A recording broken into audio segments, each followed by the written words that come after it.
जब 90s के समय में जब आईएएस पढ़ा करते थे तो आज group B, group D, group C की क्लास की नौकरी का लेवल बराबर है। जो किसानों के बच्चे हैं और जो गेहूं के कट्टे ले लेके जयपुर में आते हैं बड़े सपने देखने को लेकर, वो बेचारे रहते हैं बड़े शहरों में। और जब पेपर लीक जैसी घटनाएं हो जाती है, समय पे एग्जाम नहीं होती, समय पे भर्तियां नहीं आती, तो उनके हृदय पे क्या गुजरती है, उनका दुख मैं समझता हूँ। और ऐसा ही भर्ती के लिए आपकी जानकारी को होगा, 4 साल तक लगातार हमने आंदोलन किया, 4 महीने लगातार शहीद स्मारक पर बैठे। तो नए दौर में लाइब्रेरियों का चलन चल गया है और मैं मानता हूं जहां पर भी हमारे भाइयों को पढ़ने में सुविधा रहे वहां पर उनको पढ़ना चाहिए। और मेरे भाइयों, मेरी बहनों, आज के जमाने में कंपटीशन का जो लेवल है वो बहुत ज्यादा है। दिन रात मेहनत करनी पड़ती है छोटी छोटी नौकरियों के लिए, तब जाके सिलेक्शन होता है। ऐसे मानो कि जब 90s के समय में जब आईएएस पढ़ा करते थे तो आज group B, group D, group C की क्लास की नौकरी का लेवल बराबर है। बताओ बराबर है कि नहीं है? क्योंकि कंपटीशन बहुत बढ़ गया। और मेरे भाइयों, किसान मजदूर के बेटे, गांव में रहने वाले हमारे भाई बहन है, नौकरी लग सके, ईमानदारी से वो मेहनत करके उन्हें नौकरी मिले, इसी को लेकर, आपके हक अधिकारों को लेकर आपका भाई मनोज मीणा 6-7 साल से आपके हक अधिकारों की लड़ाई लड़ रहा है।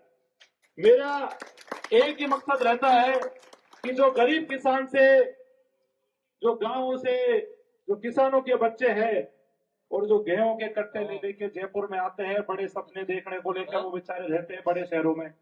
और जब पेपर लीक जैसी घटनाएं हो जाती है, समय पे एग्जाम नहीं होती, समय पे भर्तियां नहीं आती, तो उनके हृदय पे क्या गुजरती है, उनका दुख मैं समझता हूँ। क्योंकि भाइयों, मैंने भी पहले तैयारियां करी है। 2019 तक मैं खुद पढ़ता था, तैयारी करता था, आपकी तरह लाइब्रेरियों में मैंने भी अध्ययन करा है। उस समय लाइब्रेरियों का चलन उतना नहीं था, लेकिन फिर भी था। लेकिन जब पेपर लीक के जैसी घटनाएं बढ़ने लगी तो कहीं ना कहीं चिंता होने लगी कि हमारे भाई बहनों का भविष्य खराब नहीं हो। इसलिए इस व्यवस्था में बदलाव होना चाहिए और इस भ्रष्ट सिस्टम के खिलाफ मेरे भाइयों लंबी लड़ाई हमने लड़ी। और उस लड़ाई के दौरान जिन भर्तियों पेपर लीक हुए, चाहे कोई जेईएन का था, एसआई का था, तमाम ऐसे पेपर जो लीक हुए, चाहे रीट का था, लाइब्रेरियन का था, उन तमाम पेपरों को गवर्नमेंट ने रद्द किया। और ऐसा ही भर्ती के लिए आपकी जानकारी को होगा, 4 साल तक लगातार हमने आंदोलन किया, 4 महीने लगातार शहीद स्मारक पर बैठे और महेश नगर के गार्डन में भी कई बार युवाओं को मैंने बुलाया। आप लोग सब मुझे बखूबी पहचानते और बखूबी आंदोलन में आप पहुंचते थे, तो आपको भी मैं हमेशा धन्यवाद देता हूं कि आपने भी कभी मनोज के हौसलों को कमजोर नहीं पड़ने दिया। और लड़ाई जो मनोज ने लड़ी, आपके भविष्य को बचाने के लिए लड़ी। चाहे फर्स्ट ग्रेड का आंदोलन हो, महेश नगर के जेडीए गार्डन में बैठ के 10 दिन यह लड़ाई लड़ी। किस किस को पता है बताओ मुझे? सबकी जानकारी में है ना? यहाँ 10 दिन बैठे रहे और सरकार को पीछे हटाने पर मजबूर किया। मेरे भाइयों, मेरी तरफ से आपको आपके उज्जवल भविष्य की शुभकामना है। खूब पढ़ो और अपने माँ बाप का नाम रोशन करो। बस कहीं भी कोई गलत गतिविधियों में मत पड़ो, कोई गलत रास्ते पे मत जाओ, क्योंकि आजकल के जो हमारे युवा है वो थोड़ी सी तड़क भड़क के चक्कर में बहक जाते हैं। ऑनलाइन फ्रॉडिंग बहुत होती है। अभी भी आपने देखा होगा कि आए दिन जयपुर में अगर आप 10-5 दोस्तों को फोन करोगे तो खबर मिलेगी कि साइबर वाले ले गए यूपी में, साइबर वाले ले गए हरियाणा में। क्योंकि साइबर क्राइम इतना बढ़ रहा है हमारे भाई, जो ऑनलाइन ये गेमिंग है, साइबर फ्रॉड है, इससे भी हमें बचना है। क्योंकि बहुत सारे भाई इस चक्कर में आ जाते हैं, शॉर्टकट के चक्कर में आ जाते हैं और वो गलत दिशा में चले जाते हैं। और एक तो बड़ी समस्या मैंने युवाओं में पिछले दिनों देखी है मेरे भाइयों। 15 दिन का वाकया बता रहा हूं मैं आपको। 15 दिनों में मेरे क्षेत्र के महुआ क्षेत्र से आने वाले 2 नए युवाओं ने सुसाइड कर लिया, जिनकी महज उम्र 30-32 साल थी। 4 दिन पहले रायसर के यहाँ कुशलपुरा गांव है, वहां हमारे विक्रम भाई ने सुसाइड कर लिया। चाहे घटना, उन्हें प्रताड़ित किया गया, वहां भी हम न्याय के लिए पहुंचे और भाई को न्याय दिलाया। लेकिन मेरे भाइयों, आपको इस बात को याद रखना है, आप मेहनत कर रहे हो, अपनी ईमानदारी से करो, बस कोई दिक्कत नहीं है। अगर सफलता 19-20 गड़बड़ हो भी जाती है तो हमें मरना नहीं है। हमारे बहुत सारे साथी, कोई फिजिकल में फेल हो गया तो हिम्मत हार लेते हैं, कोई एग्जाम में फेल हो गया तो हिम्मत हार लेते हैं, आईआईटी में नंबर नहीं आया तो हिम्मत हार लेते हैं, मेडिकल में कहीं नंबर नहीं आया तो हिम्मत हार जाते हैं और गलत रास्ता चुनते हैं मेरे भाइयों। फिर घर वालों को बहुत पीड़ा होती है और उनको बहुत संघर्ष करना पड़ता है। तो एक तो मजबूत बनो। नौकरियां बहुत महत्वपूर्ण है, ये मैं मानता हूं, लेकिन नौकरियां सब कुछ नहीं है। अपना जीवन भी बहुत कुछ है। कभी निराश नहीं होना, कभी कमजोर नहीं पड़ना, कभी हिम्मत नहीं हारना। एक ही बात को ध्यान में रखना है कि हमें तो ईमानदारी से काम करना है, हमें तो ईमानदारी से पढ़ना है। फिर चाहे परिणाम हमारे पक्ष में आए, चाहे पक्ष में मत आए, कोई बात नहीं, लेकिन हमारी ईमानदारी में कमी नहीं रहनी चाहिए। और मुझे भरोसा है कि अगर तुम ईमानदारी से काम करोगे, ईमानदारी से पढ़ोगे, जो भाई ईमानदारी से संघर्ष करेंगे उनको नौकरी भी मिलेगी, सफलता भी मिलेगी। और राजस्थान में जो डर्रा बन गया था पिछले 5-7 सालों में कि जेईएन का भी पेपर लीक, फर्स्ट ग्रेड का भी लीक, सेकंड ग्रेड का भी लीक, रीट का भी लीक, एसआई का भी लीक, तो बच्चों का मनोबल बहुत टूटा उन दिनों, टूटा ना।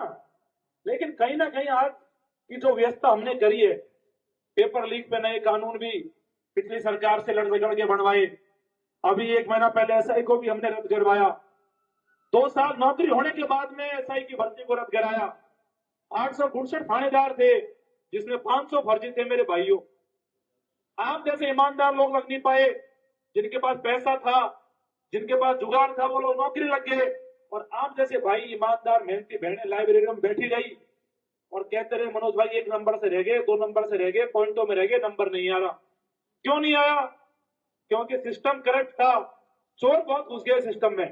तो वो बड़ी लड़ाई लड़ी और राजस्थान में एक एग्जाम्पल सेट करा कि अगर कोई ये सोचता हो कि मैं पेपर लेके नौकरी लग जाऊं, गरीब किसान के बेटों को रोंद के नौकरी लग जाऊं, तो इस बात को वो पेपर माफिया और ऐसी सोच रखने वाले कान खोल के सुन ले कि ऐसे नौकरी मिलने वाली नहीं है। 2 साल बाद भी हम घर भेज दिए जाओगे। अगर गलत तरीके से नौकरी लगोगे तो उसका परिणाम भी गलत होगा और आपको जेल की सलाखों के भी पीछे जाना पड़ेगा मेरे भाइयों। कभी भी चक्कर मत आना। लाइब्रेरियों में भी बगल में बैठते हैं कि मेरे मामा का छोरा काम कराता है, मेरा बुआ का कराता है, कहते होंगे तुमसे भी 5 लाख दे दो, 10 लाख दे दो। इन चक्करों से दूर रहना। नहीं काम में क्या पता लगेगा कि ये सोचे के चक्कर काट रहे हो, काम में क्या पता लगेगा कि मनोज मणे धरना दे रहे हैं हमारे खिलाफ नौकरी लगने के बाद भी। ये काम मत करना। आज मैं तुम्हारे साथ हूं और पूरी ईमानदारी से, पूरी मजबूती से साथ हूं। तुम पढ़ाई करो, कोई भी तुम्हें संकट आता है तो मनोज मीणा को याद करो। कोई भी दिक्कत आती है, कोई कोचिंग वाला परेशान करे, मेरे कोई लाइब्रेरी वाला परेशान करे, तो भी तुम मुझे बताओ, ठीक है? लेकिन तुम्हें तुम्हारी ईमानदारी से काम करना है। कोई भी बात हो तुम तो याद करो और अपनी ईमानदारी से काम करते रहो। भाइयों, इन भाइयों ने लाइब्रेरी के लिए अच्छी व्यवस्था यहाँ पे करी है। हमारे छोटे भाई राजा भालपुर भी यहाँ है, मैं कहूंगा आप आगे आ जाओ। हमारे भाइयों ने जो लाइब्रेरी के लिए आज ये उद्घाटन कर रहे हैं, इसमें इन्होंने कहा कि मनोज भाई आप आ रहे हो तो हम कुछ ऑफर रखना चाहते हैं। तो मैं तो कह भी रहा था इनसे कि अगर मेरे नाम से ऑफर रखोगे तो पूरी लाइब्रेरी में तुम्हें फिर फ्री करनी पड़ेगी। तो मेरे भाइयों, इन्होंने लाइब्रेरी में ऑफर रखा है कि लाइब्रेरी की तरफ से प्रत्येक माह लॉटरी की एक प्रक्रिया की जाएगी, जिसमें जो उम्मीदवार विजेता होगा उसकी लाइब्रेरी की 1 माह की फीस माफ की जाएगी। इनके लिए बहुत धन्यवाद है। वो लॉटरी सिस्टम 1 स्टूडेंट के लिए होगा। दूसरा, जो लड़कों की, जो बॉयज की जो फीस है वो 900 रुपए रहेगी। लड़कियों भाइयों की गर्ल्स की जो फीस है वो 800 रुपए, 100 रुपए का डिस्काउंट इन्होंने बहनों के लिए रखा है। इसके लिए उनको बहुत धन्यवाद कि आपने 100 रुपए का डिस्काउंट बहनों के लिए रखा। एक बार आप पूरी बात सुनिए। और 5 अक्टूबर से 8 अक्टूबर तक इनका विशेष ऑफर है। इन्होंने कहा कि मनोज भाई कोई आपके नाम से हमारी लाइब्रेरी में अगर कोई आएगा तो हम उनसे 500 रुपए फीस लेंगे 3 दिन के लिए, चाहे गर्ल्स हो चाहे बॉयज हो।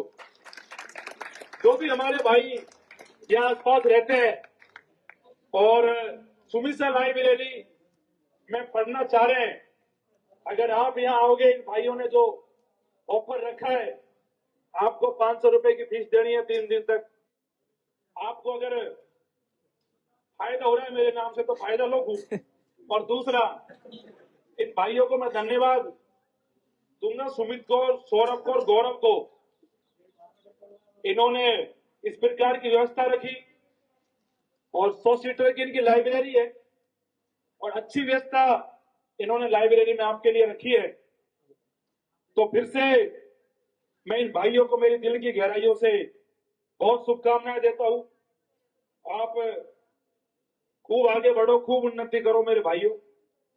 और इन्होंने कह रहा मनोज भाई एक पॉइंट छूट गया पढ़ने वाले बच्चों के लिए। लाइब्रेरी की तरफ से सभी स्टूडेंट को मंथली करंट अफेयर्स के नोट्स की जो आवश्यकता होगी, उन सभी स्टूडेंट को लाइब्रेरी निःशुल्क नोट्स भी उपलब्ध कराएगी। इसके लिए भी इनको बहुत बहुत धन्यवाद है कि उन्होंने ऐसी व्यवस्था बनाई। और आप लोग यहाँ मौजूद हो, आप सभी को भी धन्यवाद है। और अभी लाइब्रेरी का उद्घाटन करना है तो आप लोगों को यही रहना है। समोसों की व्यवस्था करिए क्या? नाश्ते की व्यवस्था भी है, आपको नाश्ता भी कराएंगे, भूखा नहीं मारेंगे। कोल्ड ड्रिंक इन्होंने पिला दी है और नाश्ते के रूप में भी जो ये व्यवस्था कर पाएंगे वो भी आपके लिए ये कर रहे हैं। मैं तो कह रहा तुम खाने की कर देते, आप तो में कहाँ खाना खाएंगे, क्योंकि अब सारे तो रूम पे रहते हैं, ठंडे वाले लड़के हैं, नाश्ते से कैसे काम चलेगा नहीं होता मुझे। चलो ये कह रहे हैं कि नाश्ता हम डबल करा देंगे तो तुम्हारा दिन का काम तो हो जाएगा। दिन का काम तो निकालो, शाम का तुम शाम को देख लेना रूमों पे जाके, ठीक है? तो तुम्हारा दिन का, सुनो मेरी बात, ऐसा है तुम्हारा दिन का काम तो निकल गया। बहनों को भी रूम पे जाके गैस चूल्हा नहीं चलाना पड़ेगा। और जो ये भाई बैठे हैं ये तो वैसे भी थोड़ा समय रहता है इनके पास, तो इनका भी काम निकल गया, इनको भी दिन में खाना नहीं बनाना पड़ेगा। और दूसरा मैं ये कहूंगा थोड़ा सा सोशल मीडिया को भी कम करो तुम। आजकल क्या है कि ये जो रील फिल्में बहुत समय दे रहे हो, मेरी मत देखो, सुनो मेरी बात, किसी की मत देखो, पढ़ाई पे ध्यान। एक बार कामयाब हो जाओ, एक बार लग जाओ, उसके बाद में सारी चीजें देखते रहना, करते रहना। और कभी भी कोई गलत काम में मत फंसना। और कोई सही बात है और तुम सही हो, इनके पास मेरे नंबर है, कभी भी तुम आ जाना, कह देना मनोज भाई हमारा काम है, कोई खाना थपाड़ा हो, कोई परेशान कर रहा हो, कोई बहन को कोई परेशान करे, कोई भाई को तो खैर कौन परेशान करे, फिर भी कर देते तो उसके लिए भी मैं तैयार हूँ, उसकी मदद करेंगे। तो आप लोग अपने ईमानदारी के भाव से आगे बढ़ते रहो, पढ़ते रहो। और सभी भाइयों को शुभकामनाएं।